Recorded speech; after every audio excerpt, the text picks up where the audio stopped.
comic book haul and giveaway for August 2020.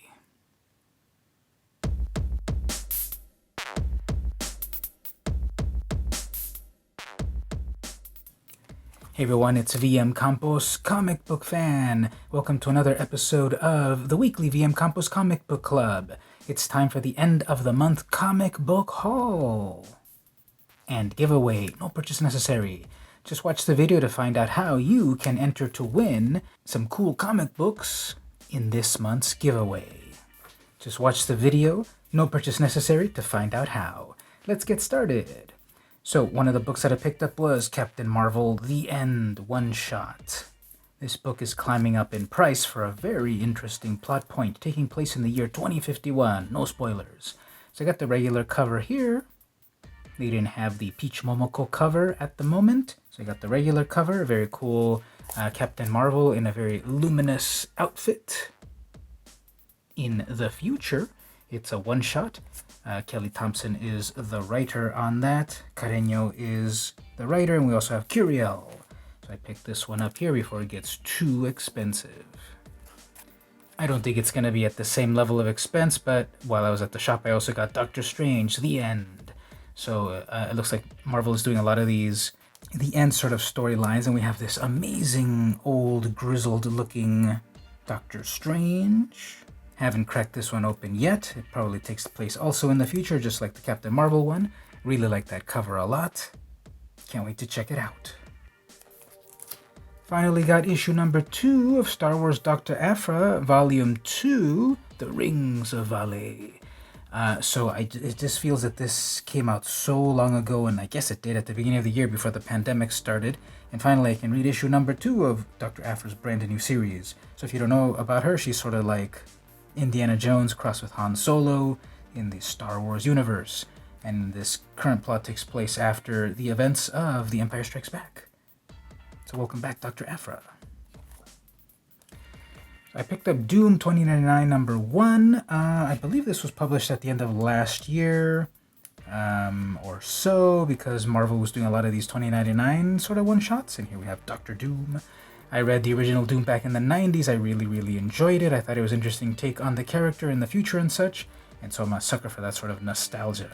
To be honest, I didn't really enjoy the Spider-Man 2099 one-shot. So I haven't read this one yet to see if it compares or not. Hopefully it's a little better. But I love the cover. Doom 2099 looking really cool. Futuristic and luminous, as he is wont to do. Next up, the continued readings of Ghost Spider, Spider-Gwen, Spider-Woman, whatever you want to call her. I guess Ghost Spider is the official name. Legacy number 59. And this is volume 4 or so, or 3 or so of Spider-Gwen, Ghost Spider, etc. And I like the cover here. I like the Gwenom symbiote. And the plots have been kind of interesting, although I don't quite like how they're mixing Earth 65 with Earth 616, but I've said that before, and you're probably tired of it, so moving on. Sin's Rising Prelude from The Amazing Spider-Man. This is number 1. Now, when I got into comics for the very first time, this was way back in 1987, during Kraven's Last Hunt. So what a way to start comics, being a 9-year-old, to have such a deep, mature storyline. The next storyline, which was happening over at Spectacular Spider-Man, was the return of the Sin Eater. Now, that was over 35 years ago or whatever. Math is hard. And so I don't know if Sin Eater had been back since then. There was a large chunk of time where I wasn't reading Spider-Man, but I'm reading him now. And we got the Sin Eater coming back, plus also finally the reveal of Kindred and such. So here we have the regular cover for Sin's Rising.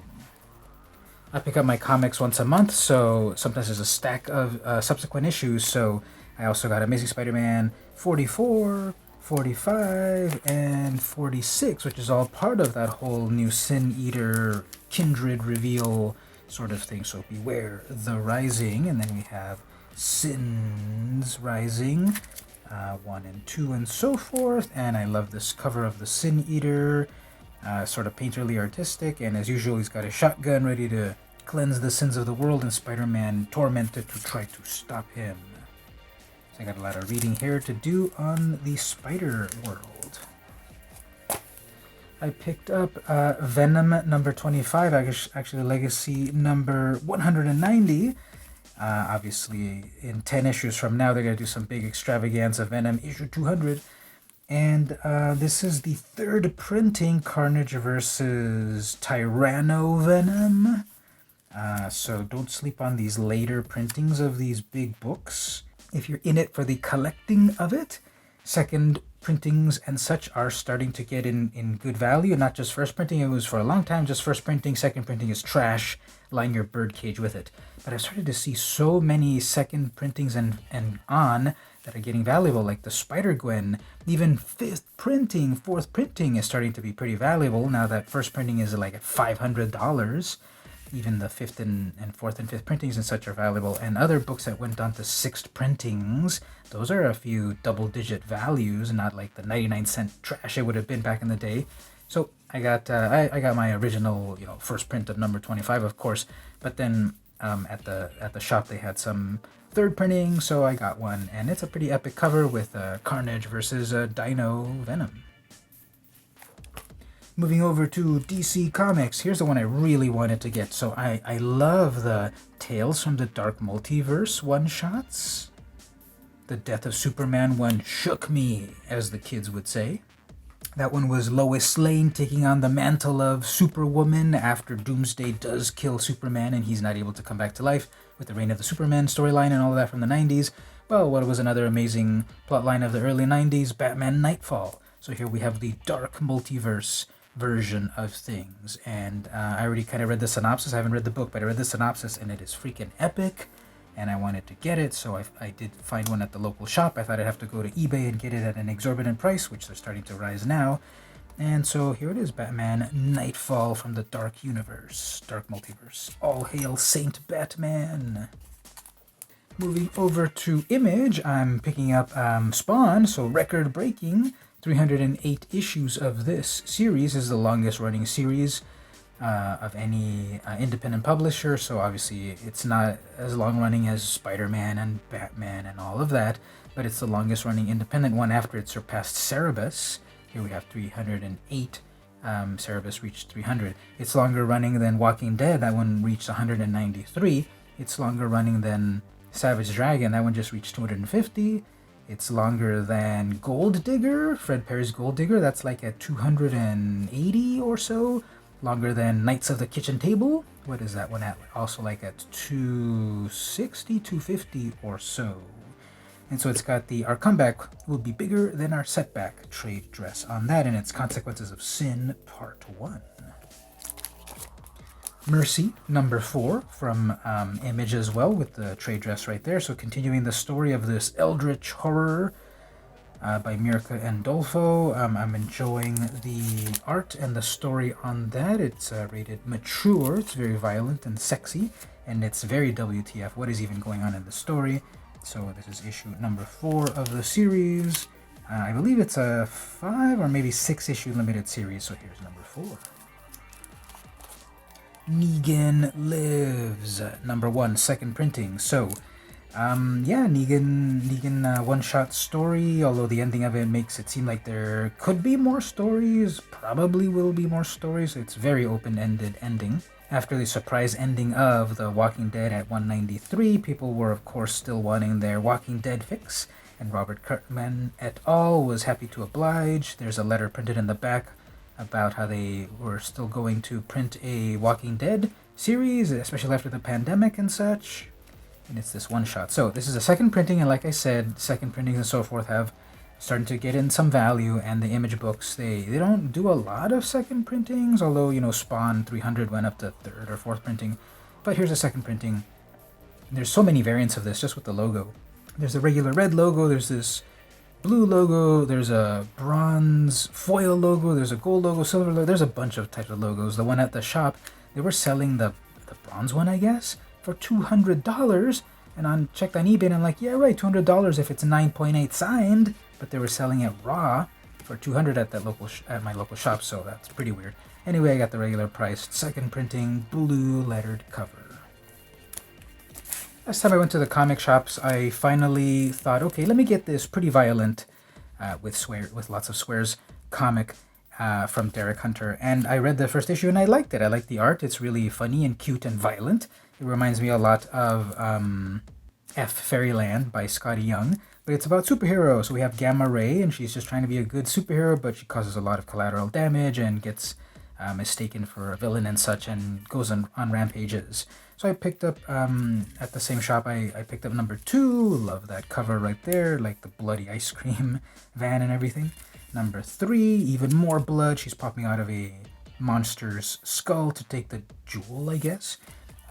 Number 4 is a cool contrast where the previous ones have been just a pure white cover, and here we have, I don't know this character just yet, but a very cool flaming background, and he looks pretty tough except for a snotty nose. Unfortunately, they did not have number 5, so I have to go find that one. We have number 6, so that one's a spoiler alert, perhaps. And I've been enjoying this book, and I've got a bunch of reading to do on it. Over at IDW, I'm reading Usagi Yojimbo. I still haven't gotten quite used to it being in color. I'm more of a classic Usagi fan with it in black and white. And here we have, I believe, Volume 4, published at IDW, Issue 10. So that's going to be a little bit over a year now or so that it's been at IDW. So this is a one-shot issue, I believe, number 10. On the corner, it tells you how many parts there are to a story, and I like that there's some issues that are just like one self-contained story. There's been a 3-part storyline so far, a couple of 2 parts and such. And then on issue number 11, that seems to begin the 4-part The Return plotline, where Usagi returns back to his original village from back in the day. So this is a Stan Sakai character that's celebrated 35 years now. Finally got my copy of Read Only Memories, number 4. Of course, I picked up the Neofotisto cover, this beautiful 16-bit style of artwork. Really gives me nostalgia to it all. The interior art is completely different, but still very, very good. Very luminous. Reminds me like of Robbie Rodriguez style. And it's taking place in the world of this video game. There's like some weird cyber cults and so forth. And then our main character is a detective / reporter trying to get to the bottom of things. And this is the final issue of the series.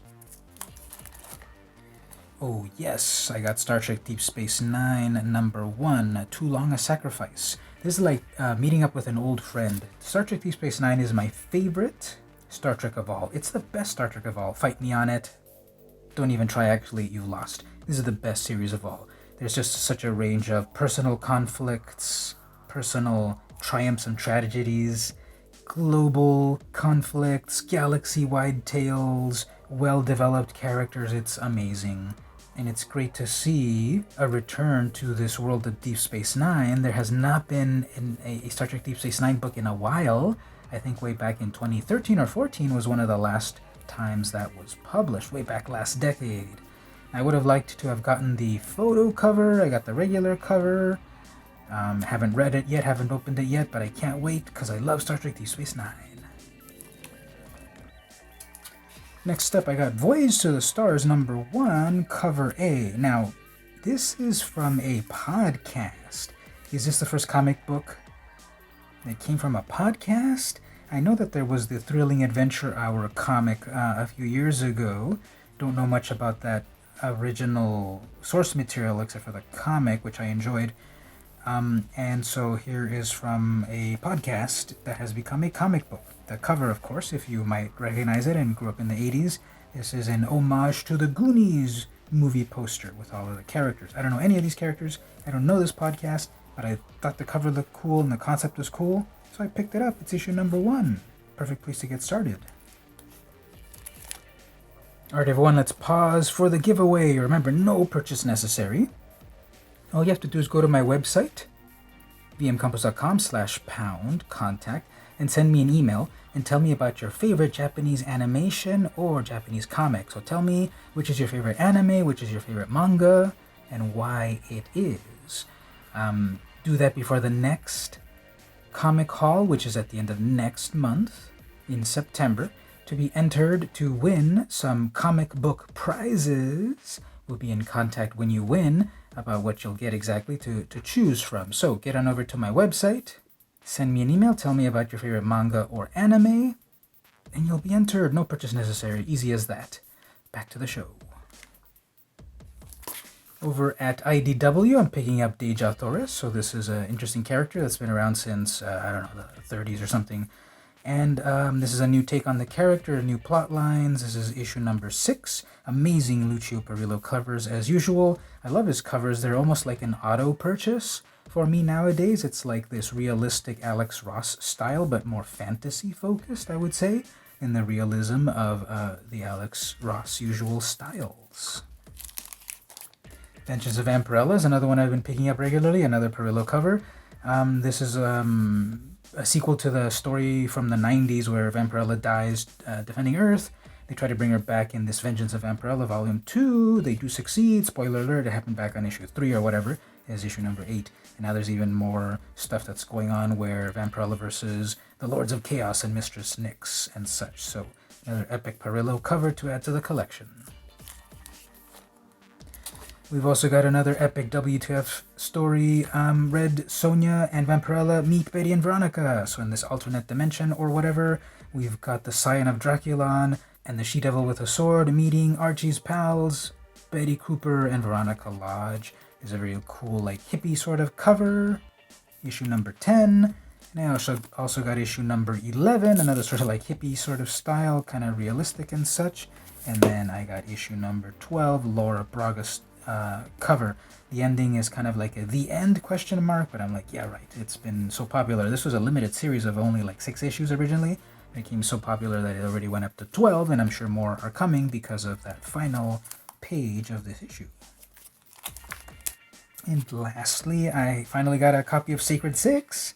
Number 1, this is definitely one of the series I was going to start back in March and April, but everything shut down, pushed everything back. Finally got my copy of it from the pages of Vengeance of Vampirella and the new Vampirella plot lines. We've got the various characters, Draculina, Chastity, etc., going to a small town called Sacred to battle vampires and other supernatural things. J. Lee cover right here, and this book's got literally like 50 different variant covers. Some virgin covers, cosplay covers, just so many covers. So I finally got it. It's regular old cover number 1. The interior is pretty cool because it's got a sort of like prologue story by J. Lee art, and then another artist doing the main plot, which is like a very grungy, sort of the style of Philadelphia artist. So Sacred 6, number 1. Moving over to Oni Press, finally got issue number 2 of Rick and Morty Go to Hell. This is another book that was kind of pushed back by the pandemic, and basically it's Rick and Morty going through the levels of hell to meet Satan. They somehow end up in hell on issue 1. We don't know why. Mysteries will be revealed as they go through hell. Rick and Morty presents Bird Person. So Oni published various books that are one-shots of the various characters of the Rick and Morty universe. Sleepy Gary, the Vindicators, etc. And here we have Bird Person's turn. Got the variant cover. This is by Kamunkoli, I believe. And it's a really kind of cool, like, anime sort of magical girl style of thing. So it's the origin of Bird Person, when he was Bird Boy. And wrapping up with Ablaze, I picked up the Sumerian Red Nails. Again, when I do my weekend show, Top Comic Book Picks Live, I feel like I've been talking about this for months, for weeks. And I have, because it's everything been pushed back. But I finally got this. Red Nails number 1. So this is basically public domain Conan stories published by Ablaze, uncensored. So I got Queen of the Black Coast. That was a story with Belit. This one is Red Nails, which is a story with Valeria. I think there's another one coming out or has come out. So I liked Queen of the Black Coast a lot, and I flipped through this one, and I like the art on that too. And I read a little bit of the preview on another book of it, and that's enjoyable. So I think it's going to be a 2-issue series, just like Queen of the Black Coast. So Sumerian Red Nails. There were a lot of variant covers, but I went with this one. I forgot to check what number it was. But kind of cool, epic cover, no nonsense. We've got Conan, Valeria, a bunch of creatures, treasures, and so forth. That's Conan. And lastly, Mirka Andolfo's Unsacred number 7, final issue. Basically, it ends with a the end question mark sort of thing, which feels like it ended. And this has been the story of Damiano and Angelina a devil and angel in this world that fall in love way back on issue 1. They date for a while, they get married eventually. It's a very chaste relationship for a long time until it's not. And ups and downs, trials and tribulations. It's a funny series. I like it. It feels very European, very silly. Amazing art by Andolfo. She, of course, worked on Unnatural for Image. She's doing Mercy, like I also showed, for Image.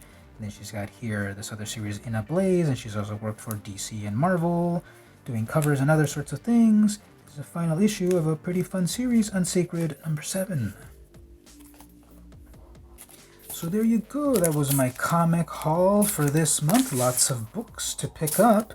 This is actually more books than I thought, but that's what happens when you only stop by once a month. You just get a ton of comic books in your pull list that you then have to binge read, and I think that's one of the things that I'm definitely going to be doing these next few days. Got so many books here to read, I just have to figure out what order to read them all.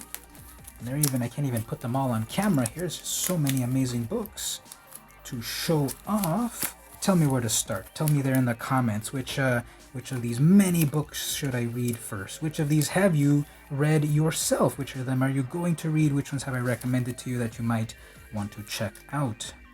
Once again, check out in the episode here to find out how to enter the giveaway. No purchase necessary for you to win some comic books. You must enter before the next comic haul, which is always at the last Wednesday of a particular month. You'll be alerted if you win. Don't forget to check out my live shows every Saturday at 1 p.m. Pacific Time, where I talk about the comics that are coming soon, the various issue number 1s, the variant covers that are cool, the valuable books, the spec books, and so forth, trade paperbacks, other toys that are coming soon. It's every Saturday at 1 p.m. Pacific Time on my YouTube channel here. Don't forget to like, subscribe, comment, and all that good stuff, or head on over to my Patreon, patreon.com/vmcampos to get various rewards, or simply to follow to be alerted to everything that I do. This has been the weekly VM Campos Comic Book Club, and I'll see you next week.